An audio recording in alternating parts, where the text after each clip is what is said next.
Today on Gamers Couch, Legendary Encounters. hello! Hey!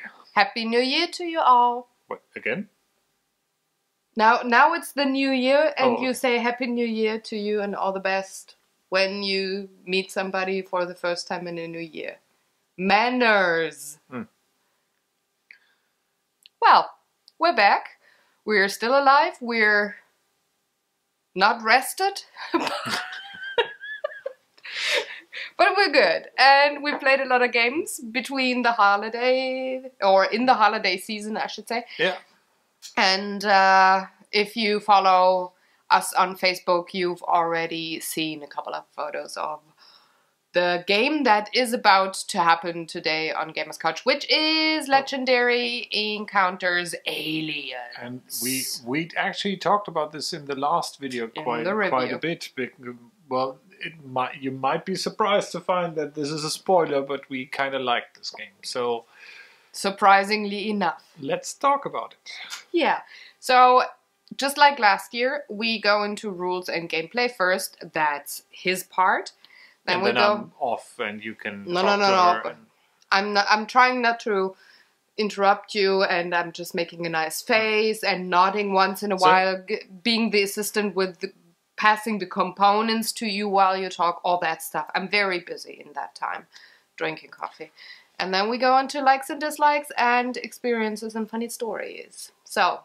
Let's go. Try keeping it around the, let's say, 40 minutes mark. Yeah, some things probably won't change this year. We'll see. We'll see. At least we try. We'll find out. Okay, so let's get started. As the box said, does it say? Yes, it says an alien deck building game. And if you're familiar with deck building games like Dominion or Ascension, there is a lot that you will find, well, recognizable here and that seems familiar. You have cards that allow you to buy other cards or to fight other cards, but we'll get into that in a little bit. Essentially, each player starts with a couple of these cards, and now you can already see that there's some really nice artwork on those from the comic books. I think they're taken from the comic books. I don't have any of them around anymore, but I recall that this is pretty much the style of that.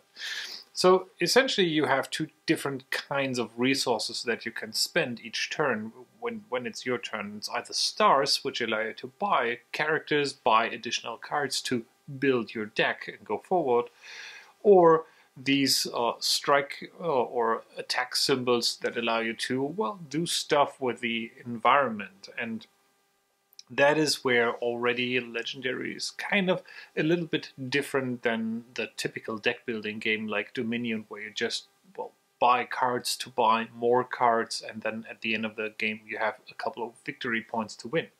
In this game you actually have this mat. You hold one, I hold the other. Let me the giant mouse pad. So this is really big, and this is actually really nice looking. What's different here is you don't just buy cards to buy cards, but you buy cards to do different things in a story. So you could almost say this is a scenario-based or adventure-like deck building game where you use your cards to progress further in the adventure. And yes, if that wasn't obvious so far, this is a cooperative game. So you play against the aliens. You play the humans who, are recruited in the HQ. So you always have some of these guys, like laying out here, five laying around. You can recruit some resources that are always available, like the sergeants. And the thing that is quite unique about that, you have each scenario has a deck that goes into this hive part, and for different objectives those decks get bigger or stay a bit smaller. Typically you have 3 objectives going into that, and each objective has its own little pack of cards. So you stack them on top of each other, put them into the hive, and then cards start moving from the hive over through this track, going into the ventilation shaft and the power station, weapons locker, med lab, airlock. And once it goes to the airlock from there, it moves down to the combat zone. Fun thing about this, cards that move along these tracks do so face down, so you don't really know what's coming unless you scan for them. And if you're familiar with the Alien franchise, the scanners are quite iconic and trying to, well, there's something moving towards us. We don't know if it's good or bad, but, well, something's coming. So each turn you play your cards, you move an additional card from this hive track down the road into the combat zone, and you have to deal with stuff. Sometimes you don't even really know what to do yet, because the objective card just says, or could say something like, well, what you want to do is seal the ventilation shafts and weld them shut. But you don't know how to do that unless you keep playing and discover that within the hive deck of that objective there's one card that's, well, a welding tool or a torch to do that, and once you uncover that and pay maybe a couple of stars, then the ventilation shaft is considered locked. So you have some interaction within these room up here, and there's also cards and that you can purchase that allow you to do some interesting stuff, like if the med lab is not occupied by an enemy, you can actually play a card and use that to heal wounds, which brings us to combat. Essentially, combat means whenever you have an alien or a hostile organism in the combat zone, at the end of your turn, each of those attacks you, and you will draw a card, a so-called strike card. And let me grab this deck. So there's a couple of cards called strike cards that either don't say anything at all and just have a number, or they come with a little bit of fluff text, or they come with some more rules on how to treat that card and how to work with that. Those strike symbols will correspond with your character card, and your character card has a certain amount of life left, and, well, obviously for all, if the strike number goes above your life total, you're out of the game. Or are you? Depending on what happens, or it could actually be that then this game turns from a cooperative game into a competitive game, and you might become an alien yourself fighting against all the other players at the table, which makes things pretty nasty if you're the good guys and try to win. So the game comes with a whole bunch of role cards that you can play, and each player, well, chooses the role he likes best, or you can just draft them. There's stuff like the researcher, a gunner, a technician, a medic. So each role card typically, or each role comes typically with a role card that I just showed you, which describes to you the life you have, and maybe some extra rules for that role card. And most of these, if not all, come with an extra card that goes into your deck that you can play whenever you grab it. And for example, Thirst for Knowledge, the researcher's special card says, draw cards equal to the current objective number. So if you're on objective 3 and play this card, you're allowed to draw 3 cards, which is pretty powerful later on in the game. Your decks will always start out with a couple of specialists and grunts. As I said, specialists have stars to bind your cards, grunts have these slashes to scan for bad guys or to combat bad guys. But you can also buy a fixed resource like these sergeants, which will always cost 3 and will always give you 2 stars. But come in different flavors, which brings us to, well, how character cards actually work and how you can build combos and how they interact. If you buy a character, there's a whole set of characters, and at the beginning of the game you typically either play a pre-built scenario, and you want to say, well, I want to play the first one on the Nostromo, so I'm going to pick Captain Dallas, I want to have Warrant Officer Ripley, well, some other guys who I forgot, like Navigator Lambert or Bishop. Just call him Dude. Bishop. is a very, very important part for the first movie. Don't spoil anything to people that haven't watched it. I won't. So you may buy these cards, and this Ripley card costs 6. These are not the same, although there are multiple copies of the same card in here. But you have your My Lucky Star, and this one produces 3 of these strike symbols to combat some aliens. Also, it has some text with an icon, and as you can maybe see, each card has 1 or 2 icons on top here. And if you play multiple of these cards, you can trigger effects that require to have played this icon before. So if you played one of these Weyland-Yutani marked cards before and then played this one afterwards, you would trigger that effect. There's also the possibility with the coordinate action to help other players in their turn by saying, I want to coordinate with you and I have a card on hand I can play that gives you 2 extra stars or gives you more strikes or something like that.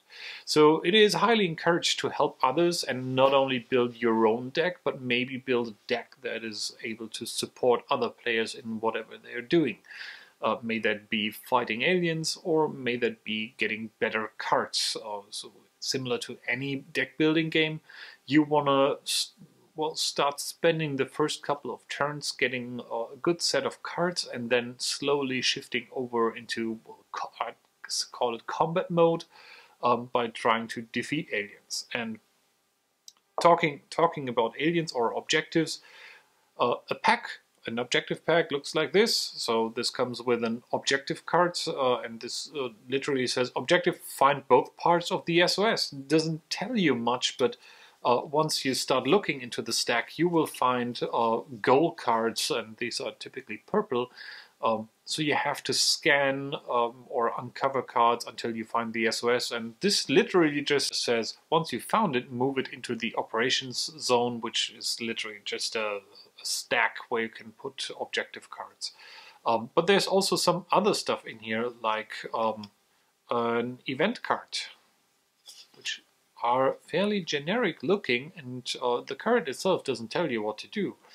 But instead, depending on which objective is in play, that will tell you what happens once you draw an event card. In this case, it says rough landing. You and the next player each draw a strike card. This is actually from the first objective of the Nostromo of the first Alien movie, and kind of corresponds with the crash landing on LV 123 something where they find the alien eggs. There's also another card called a hazard card, which corresponds with the location. The game comes with a couple of locations. I think it's 4 in total. This is the Nostromo. So if you're playing the first movie, you want to bring out the Nostromo and 3 objectives that will mirror what happens in the movie. And actually the game comes with a setup guide telling you, well, if you pick these packs, these characters, and play those roles, you got a pretty good setup of the first movie, the second movie, the third, and I think even the 4th, although most people don't want to remember the 4th movie, but well, you can play it. So these location cards literally just tell you what a hazard is. So if it's a Not having coffee is a hazard. True enough. So if if you're on the first objective, it tells you hazard 1 or add more hive cards. But if you're on the second objective, a hazard card will trigger put the top card of the hive into the combat zone, so have more things come after you, swarming the entire place, making things more difficult. So in comparison to other deck building games, this is quite similar to a game like Ascension, where you have 2 different resources that you can spend, one for fighting guys or trying to get rid of cards that either give you a bonus or you just want to have them exit the play to not take damage from them, and the star cards that are spent to buy more cards to make your own deck more powerful. In regards to other games, these role cards remind me a little bit of the Penny Arcade deck building game, which also comes with a role card system and some extra cards that go into your deck that allow you to do that. if that is not enough for you, and believe me, this is quite plenty to get started with already, there's also agenda cards, which gives you a secret objective that only you know and you have to do. And there's good agendas, there's evil agendas. So you can play the suit from Wayland Yutani, who has a secret agenda saying, well, you actually want to have another player being impregnated by an alien and have a chest burster come out of him for, well, later studies. Similar to the movies, I guess. In fact, the chest burster is one way to get an alien player into the game. So it literally comes with a card saying, this is a facehugger. If you don't get rid of the facehugger until your next turn, draw a chest burster card, put it into your deck. Once you draw the chest burster card out of your deck, well, you're A, dead, and B, welcome to the dark side. You're now the alien player, and you might want to fight all the other players and kill them before they are able to do whatever they want to do. Kill you, for instance. For example, yes. So, yeah, that's the entire game. You just pick your objectives, you pick your location, stack or shuffle the objective stacks, or build this hive deck out of 3 layers of objective cards. You decide which kind of characters you want to draft and play in the game, shuffle all of them together in one big, stack that's called the barracks, and 5 of those cards are always up for grabs. And yeah, that's very much it. You spend your turn buying new cards, scanning for threats, and then fighting threats, all the while trying just to stay alive, to figure out what's the next objective and do that. So what you like about the game, and what did you dislike? Now there's now the ramble starts. Let's start with the good stuff. There's I'm of 2 minds about this game. I said it earlier. This ranks pretty high for a cooperative game and even for a deck building game. I really like that this is not about victory points, but this is so involved with the story, and you feel like you're building something up to conquer the story, to beat it, to fulfill your objectives. It's not the dominion point where where your mind switches after 2/3 of the game, saying, okay, now I have to go into victory point mode, and kind of everybody starts buying all the cards that are worth points. There's no victory point in this game. What you do is you literally struggle to stay alive until you make it through the other side, and someone, either beats the objective, and most of these scenarios seem to end on a note like, well, there's a very big alien or an alien queen. You have to kill it. But you can't just kill it. You have to lure it into the airlock and then kill it by flushing the airlock, by doing this or that. So there's a lot of conditions involved, which makes it a very nice and thematic game. I also, the art really supports that, and it looks very nice. Each card feels very unique in terms of looks and how it plays. You're not necessarily encouraged to buy the same character cards once they show up, but having combos show up, be part of this with the different symbols on the card. It is typically beneficial to stick with one type of character, or a certain type of these symbols up there. And that might be the first criticism. The deck building gameplay part doesn't really feel or doesn't tie into the thematic part as well as the rest. So the entire way of beating the objectives is sort of, for me, one part of the game that works really well, that is really storytelling, thematic kind of way of doing it. And then there's this deck building game, which is like a small engine that kind of moves forward the rest of the game, but is somehow, from a thematic perspective, a little bit decoupled from the rest. Yes, you buy cards that say this is Ripley and this is Bishop and bishop heals someone, and they are thematic in that kind of way. But if you compare that to the story, it's like not like you're drafting crew people to do something, but that is easily overlooked, and it's by far not as annoying as some other stuff was. And luckily for the game, it has nothing to do with playing the game itself. It was just a huge hassle getting this game together, since and we don't seem to be the only ones looking at online threads. It seems to be quite common that a lot of cards are either missing or that the game ships with the wrong cards. In fact, the game we bought that at Essen, and it came here with 50 cards that were duplicates. That isn't too bad in itself. Problem was 50 other cards were missing. So the entire Alien player deck was missing from our copy, so we had to email Upper Deck, and they nicely enough went really quickly in sending us the replacement cards, but still it took 3 to 4 weeks of waiting for those replacement cards to arrive, which can be quite frustrating if you just bought the game and badly want to play it. Actually want to play it and give it a try.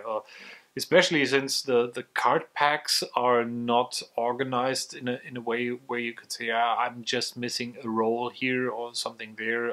They're so spread out that if you're missing a pack, you most likely are not able to play the entire game. And I've seen others complain that just a single card is missing. In our case, it was a whole pack that was mispacked in there.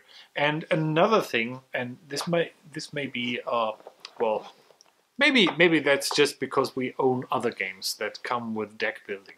But if you take a look at this box, so this is just paper, this is just waste, the mat goes in here. As you can see, there's a lot of space, which is great for expansions or the like. You know what's not in here? Well, see, these little separators come with the game, but they don't have anything written on them. They're literally just cards that you may put in between, and you have to sort everything by whatever you deem necessary or useful. So what we have are all the roles, the individual character cards. Here are the objectives, and here's the stuff like the actual role avatar cards that you get as a player, the basic cards, and so on. And yeah, where's the inlay? Where's set? Even Dominion was able to have these plastic things where you just could lean the cards into. And I mean, nothing fancy. You could really. I mean, you could argue with the Dominion approach really takes up a lot of space. But Pathfinder doesn't. Yeah, yeah. They made it. They made the Dominion 2.10 inlay. I think the game I would compare it to this in terms of storage, which is similar but still better, is Sentinels of the Multiverse. Yeah, they're the best on that. Where you have also the dividers in between, the cardboard dividers, but at least those have something written on them. And we don't own the legendary Marvel deck building game, but I am fairly certain I saw that they also have at least something written on them, like this is for this character or this is for that character. That is certainly something that could be enhanced. That being said, and not to end it on a negative, I was very, very surprised how well this game transports how the movies work, what impact, how the dread of whatever you have to face, what's under the next card. Is it one of the event cards, and you're afraid of dying because you're so close to just one more strike and you're out, or is it maybe the objective you've been looking for? Do you want to scan and maybe keep or have an empty space on that track so that the next turn or the next thing doesn't push the leftmost card into the combat zone? There's a whole lot of, do I really want to? It's like 70% of my moves are gonna be bad, and it's difficult, and it is. I wouldn't. It's not really unfair. It's just unpredictable at times, and it feels like the movies did. And we so far we played the first and the second scenario a couple of times. The first one is really we just have to stay alive and evade whatever facehuggers are coming up. We don't want to have an alien player in our midst. Whereas the second movie, the second scenario, is filled with, oh god, we're getting swarmed by a ton of aliens, so it's very much like the second Alien movie. And the objectives also come to that with the first movie. The example I gave you with trying to weld the ventilation shafts shut or trying to get the final boss out of the airlock, where the second one is, well, you have to set up sentry guns at 2 spaces, and well, aliens are easier to beat once they're in front of a sentry gun. Surprise, surprise. But there's enough curveballs you get thrown, which make it still very difficult to go through. And last but not least, I said it before, but I really like the comic book artwork on these cards. I mean, I really like comic book art anyway. I liked it in the Alien comics and Predator comics, and yeah, this is pretty great. A bit graphic, and you may not have seen this, but this actually says ages 17 and up. I don't think there's something really offensive in this game where you have to be 17 or up to that. That being said, there's quite some gore on the cards, and what are the movies rated? Yeah, the movies. Are they 18, 16? Well, I think welcome to the German rating system, which does not compare. Oh, I was going for the US one. I didn't go for the German one. But they don't have 16 in the US. It's 15. It's PG-13. It's the next one, and then it's rated, which is our 18. So I think the first Alien movie is 16 now. So it's kind of so same. Maybe that's why they had to put it on the box, just because of the movies, because they had to be. Yeah, that might be. It might also be that they just, because it can't be the game mechanics. It might be that they just put that on there because there's well, you could argue there's a couple of blood in there, and there are some graphics, very graphic cards like this one. Yeah, it's a massive blow. If you have the game, look at the massive blow. But I don't. After all, it's up to you. But I mean, I don't find it too offensive, and I certainly wouldn't place it at 17 plus. But yeah, you could even come up with replacement cards. Talking about cards, there's like a ton of cards that, well, don't have anything on them, just as filler cards that seem to be still there from whatever production they did. They just have the same thing on the same side. And you could use those as replacement cards for the strike deck if you wanted to and want to get rid of all offensive imagery, and you still might be good doing that. That being said, I kind of feel that they just put that age rating on there to kind of draw interest towards the game. It's like, this is an adult game. It's very horror-like. It's the really horrific thing is the way you start cursing at your friends if you lose once more again against this game. But yeah. Oh wow. So how about you? Well, I like and dislike the game for very different reasons. If you saw the review of 2014, you know that I do not like the Alien movies. I hate to watch them.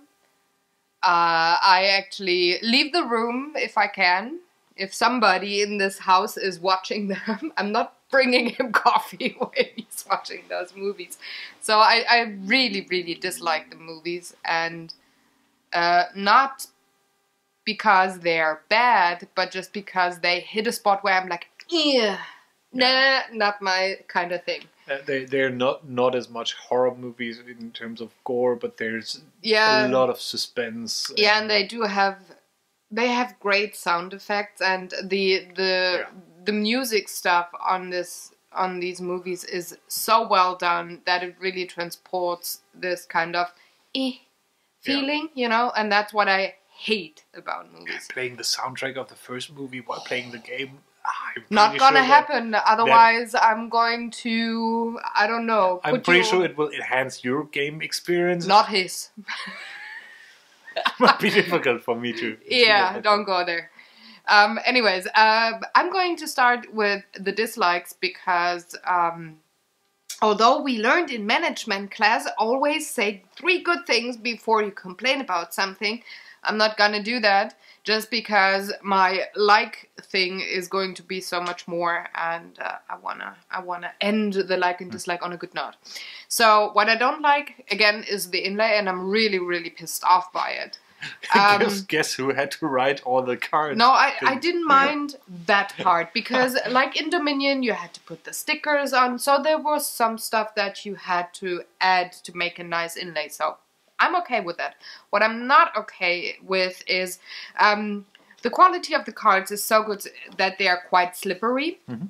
So whenever you want to pull something out of the box, you have to be doing card surgery, being really careful, otherwise everything spills, everything mixes up. We had that happening twice, and man was he pissed, and me like, am I really going forward now, sorting all of these cards and then going to play? Am I going to have fun with it, or am I going to sort the cards later and pull out another game now to play? Which is not a great way to start trying to play a game. Also, what I don't like is that when you put a game in a box that is way too big for the current game, but make space for expansions, which in on itself I like a lot, put something in there that your cards are not flying in the box. And they are flying. And pro tip? This is not something that makes cards not fly in a box. See? Where is it going? Well, go down. It's just not great, and I'm very sure that it maybe cost you $5 more in production to make a good inlay for just the space of just a midway space, so that you cannot move around. Every part in here is movable, which is not helpful for a card game. The thing is, yes, you might put everything on one side. And guess what? If we wouldn't have had the paper in here on one side, we had at least one of the sides flying all the time. Yeah. So it's just horrible. And for a game that costs... While we're at it, this entire stack of cards is the ones that I've been talking about, which are blank. You can use them for whatever you want. And throwing that at somebody. So I just don't understand how somebody could do that in a game that costs you more than, the consumer more than $8, and that has all the great components. Why would you leave that specific part out? And again, with other games of this franchise, going for the Marvel one, they made a great box there. Why were you unable to I assume it's better. I don't know if it's great. Because I saw pictures and it looked quite cool. Yeah, it looked... we don't have the Marvel Legends. Anyways, I just don't get it, because it's pretty much no effort, and the only thing that I could imagine why the inlay at that box isn't great is that they had time schedule trouble just because they wanted to have it out and published on Spiel. I don't know. No, it's been out for quite some time. I mean, on the German market? This is not the German version. Yeah, this is the US I know, version. But we had that talk about even English games in Germany buying them. No, blah, this is imported. This is still... So then they have no excuse. This is the same version as the American version. No excuse then. But now, going after the ramble, going on to the good things. That's it. Just... Yeah. You know, all the things that I like about the game, or anything that I like is about the game and the gameplay. And the things that I don't like is just the presentation and the way the box is put together. There's nothing about the game that I don't like. And I'm taking away all the things about the movies and the franchise. Because, while it's the Alien game, so how could I hate the Alien theme on the game when I play an Alien game? You know, I can't dislike it. Anyways, I would have probably liked the Marvel ones better, just because I don't like the Alien movies. But you know what's really, really great, and what is A+ for this game? I really like to play it, although I don't like the movies, and I don't like the pictures on the card. Like I said in the review, I admire the craft. The line works beautiful, shading, coloring, everything about the art on the cards is beautiful, except for the topic, and that's just because I don't like Alien, the franchise. So even with these hurdles that you had to overcome, I really, really enjoy playing this game, and this is the best compliment I think a game could get. I really love the mechanics. I love the pacing of the game. I like that it is not more difficult or less difficult with 2 or 3 players. It was just as horrible. And it, like, in a good way, it's one of those games where you get your ass handed by the game, but you have a chance to once in a while beat it, and that's a great thing. I think it gets a tiny bit easier. I died fairly early, so you actually had a 2-player game. But we still won. So but you had a 2-player game again because I was out. Why I say I think it's getting a little bit easier is due to the fact that you can play multiple coordinate cards. Yes, and you just have more strikes coming at an alien at one point. So these cards that allow you to support another player, you may only play one for one other player, but multiple players can play one of those cards for a single player. So you can really. And on the other hand, the other side, so the aliens don't scale against that in any way or form. So if the alien needs if you need 7 strikes to kill it, that would work. So before we go into the stories and experiences, where I think the comparison between 2 and 3-player game comes in, I just want to add that I really like the mechanic with the cards from the hive coming in face down, that you have to scan the rooms, which I can't remember happening in any other deck building game, and no other. Well, you could say the victims at Flashpoint, they're face down too. You have to find them. That's kind of a mechanic in a cooperative game, but I don't really feel like I could compare that. So I like that mechanic. The Lord of the Rings thing does something similar with the you have to put a card face down on it, and then you flip it up to see if it's supporting or not. Yeah, but not like your enemies or the hazard. You don't have a track that advances. And you can choose to put to look at one, and you really sit there and like, am I gonna put an event out or hazard or anything? What am I? Which one? I can only afford this, but if it is an event, then the next card. So one thing I missed to say is if you from those cards advancing on this track, if you remove one by defeating it, or if it's an event, it's getting removed immediately. So the next card that comes in just pushes the track forward to fill that gap, but then that might mean that another card does not get pushed into the combat zone. Anyways, I really liked that mechanic, and I like that with the components, again, they're very well done. The cards are very slippery. They feel nicely. You may want to sleeve them. Yeah, maybe. Well, our cards already, the back sides starts to lose color from shuffling. But I really like the huge mouse pad, where it's nicely printed, and this is just a great play mat. I mean, sometimes, or with many games, you have just either a board or you have maybe just paper that you have to print out, especially when it comes to card games.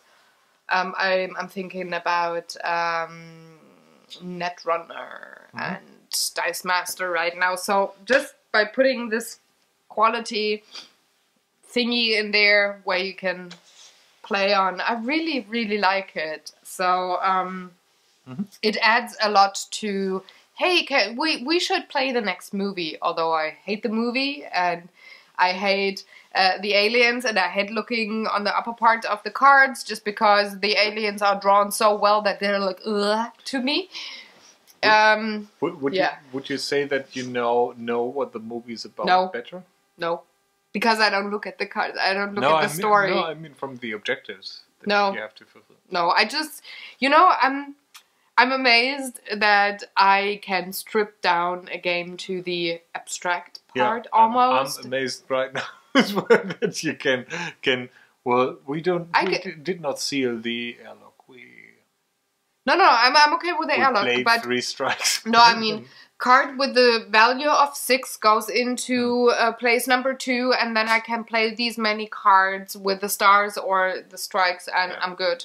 And you know what I just find really giggly, kids-like, funny?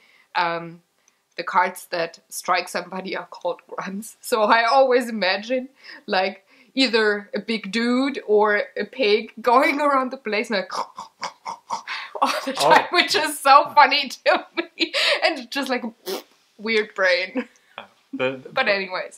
Yeah, by the way, the guys who buy other guys are called specialists. And the sergeant are, of course, Sergeant Apone from, well, yes, you guessed it, the second Alien movie. Yeah, but that's all I have to say. I'm again really amazed that I like this game. I was very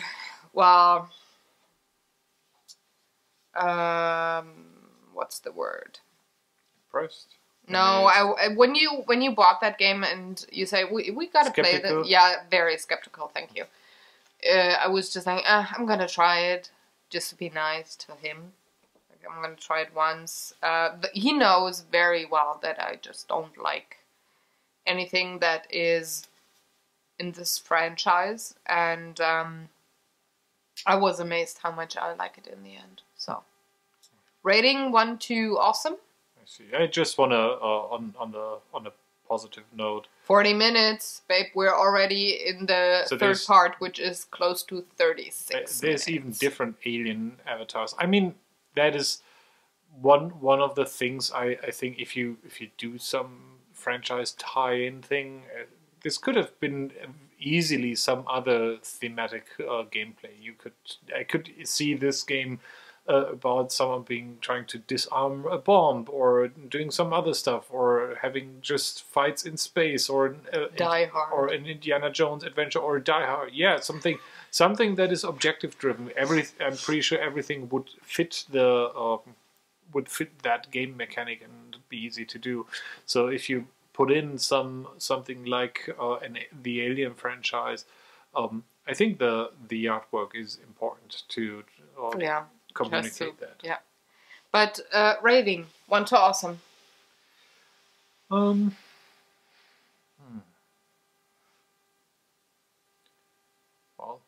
go. I'm giving that 1 chest burster out of 3 facehuggers. I like the name facehugger though. It's like I'm gonna hug you. So what's your rating? It's a 7 if I leave in the franchise. If I strip it like I do during the gameplay, it's actually a solid 9.5. Out of awesome. Out of awesome. So.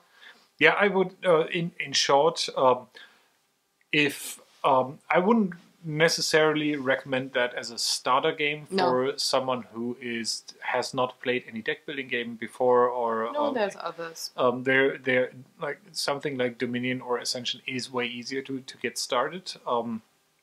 That being said, if you already have a game like that, or if you already like games like that and want to get away from just counting victory points, this is a great way of going into a different direction. The co-op character, which I like a lot. And it is, I think this is the only deck building cooperative game that we own, Lord of the Rings, the card game. That is not a deck building game. Not per se, no. that is you have a stack. pre-build your deck. Yeah. So that is constructed. So yeah, this is it's cool.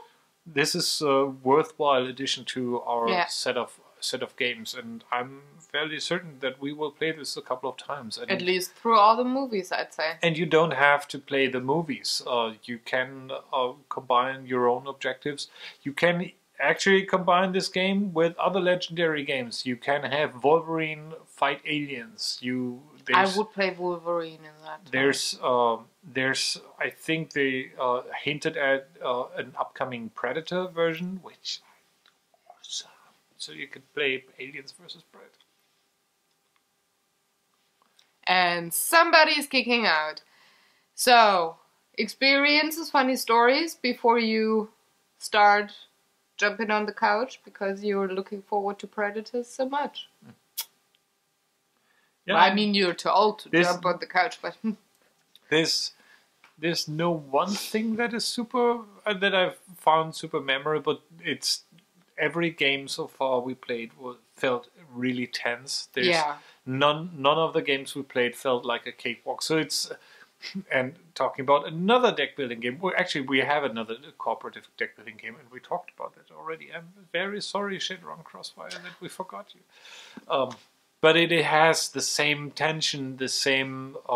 You're almost always every turn you're about to lose, and you kind of feel. Should I scan that damn room? Should I fight that other alien? Do I kind of what should I do? Did you win the one with G? Yeah, we won. So out of 5 games, we won 2 games then. Yeah. We lost just the 2 of us. We played 3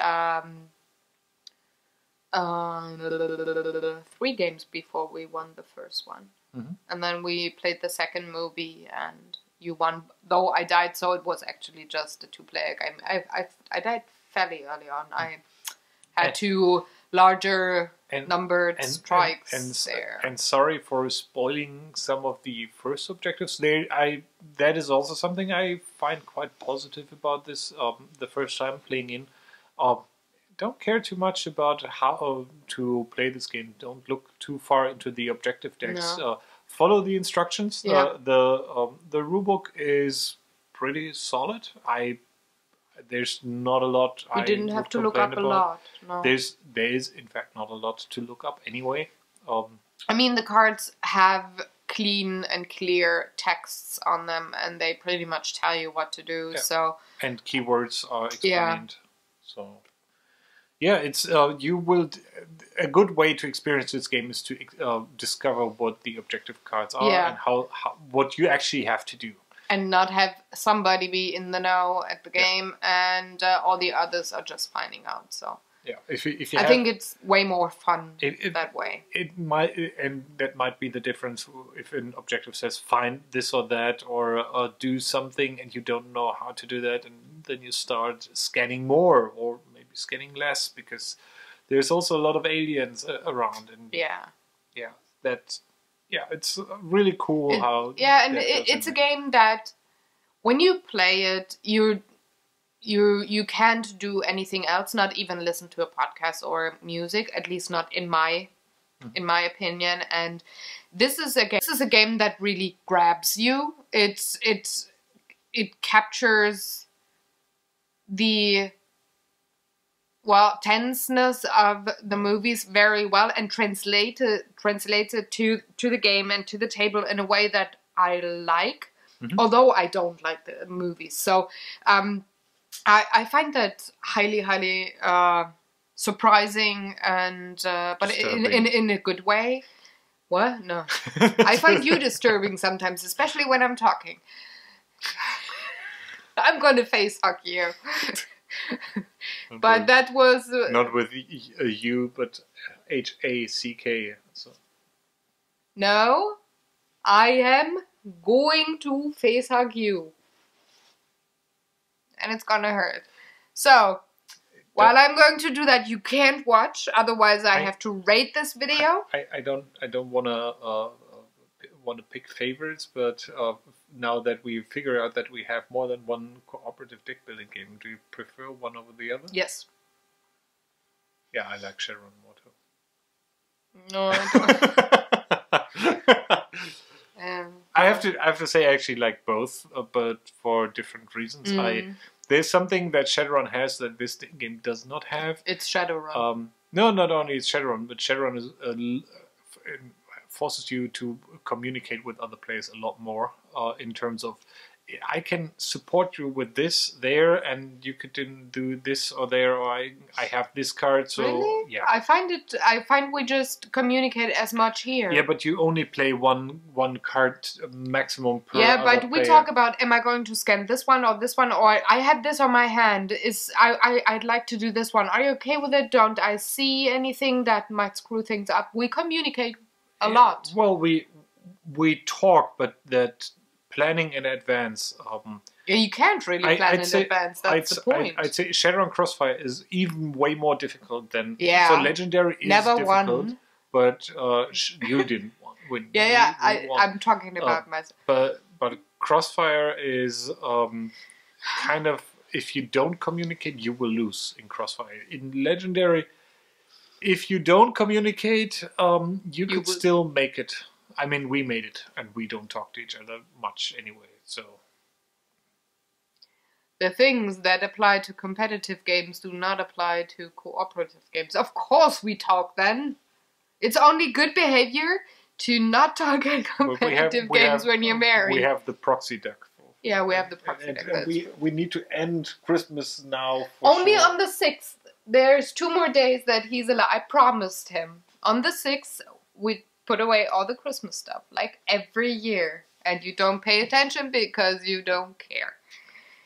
Right. So, while I face hug him, you can't watch, otherwise I have to rate this video, which I don't want to do, and I'm blah, so I'm just going to say goodbye now, and we're going to see you next Sunday on a new Gamers Couch, and we haven't decided which game we're going to talk about. Yeah, I think we did.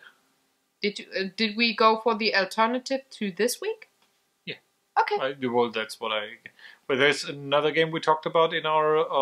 We really liked that in 2014, and so we are going to talk about that next week. Yeah, and if you're not sure which one it's gonna be, well, review. Or just watch it. You review. Watch again. Review. Whatever. See you next week or not. See ya. Have a good one. Goodbye. Like, share, subscribe, all the good things, and any questions, let us know. Goodbye.